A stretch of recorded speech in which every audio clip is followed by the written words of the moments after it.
Mark chapter 15. As soon as it was morning, the chief priests held a consultation with the elders and the scribes and the whole council. They bound Jesus, led him away, and handed him over to Pilate. Pilate asked him, "Are you the king of the Jews?" He answered him, "You say so." Then the chief priests accused him of many things. Pilate asked him again, "Have you no answer? See how many charges they bring against you." But Jesus made no further reply, so that Pilate was amazed. Now, at the festival, he used to release a prisoner for them, anyone for whom they asked. Now a man called Barabbas was in prison with the rebels who had committed murder during the insurrection. So the crowd came and began to ask Pilate to do for them according to his custom. Then he answered them, "Do you want me to release for you the king of the Jews?" For he realized that it was out of jealousy that the chief priests had handed him over. But the chief priests stirred up the crowd to have him release Barabbas for them instead. Pilate spoke to them again. "Then what do you wish me to do with the man you call the king of the Jews?" They shouted back, "Crucify him." Pilate asked them, "Why?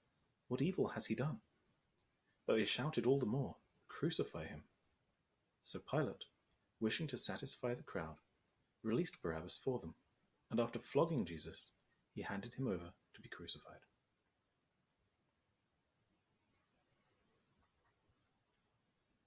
So let's have a look at some interesting notes here. When Pilate asks Jesus, "Are you the king of the Jews?" Jesus says, "You say so." It's a little confusing there. If we go back into chapter 14, which we just read last week, Jesus says this, in another context. At the Last Supper, when he says somebody's going to betray me, and many people many of the apostles ask, "Surely not I, surely not I," and Judas says, "Surely not I, Lord." That's when Jesus says, "You say so." Here we have it, just one chapter later, Jesus saying, "You're right."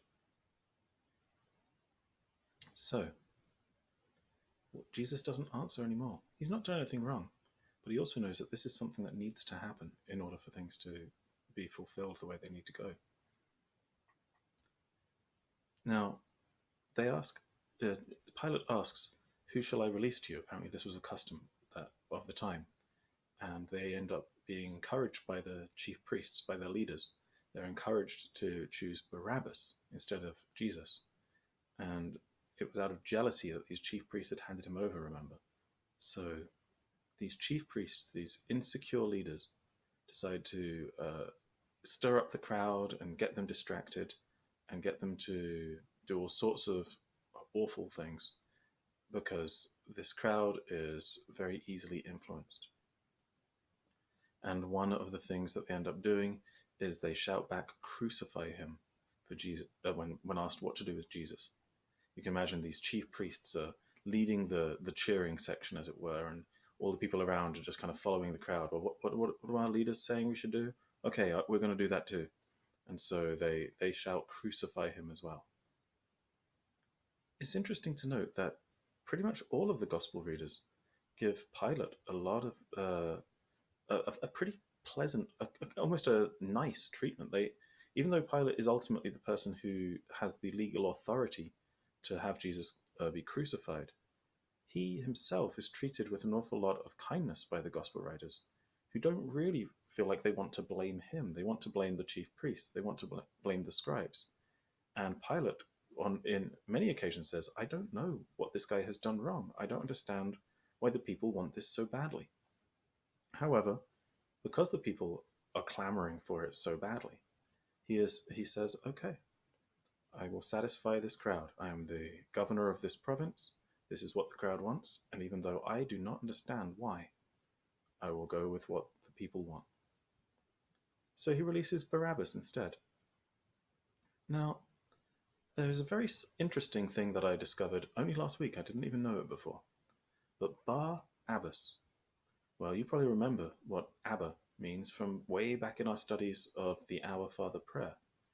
Abba was the Aramaic word for dad, or for father. And bar, like a bar mitzvah, bar means son. So, Bar is son of and Abba is father. So when we have Barabbas being released, it's interesting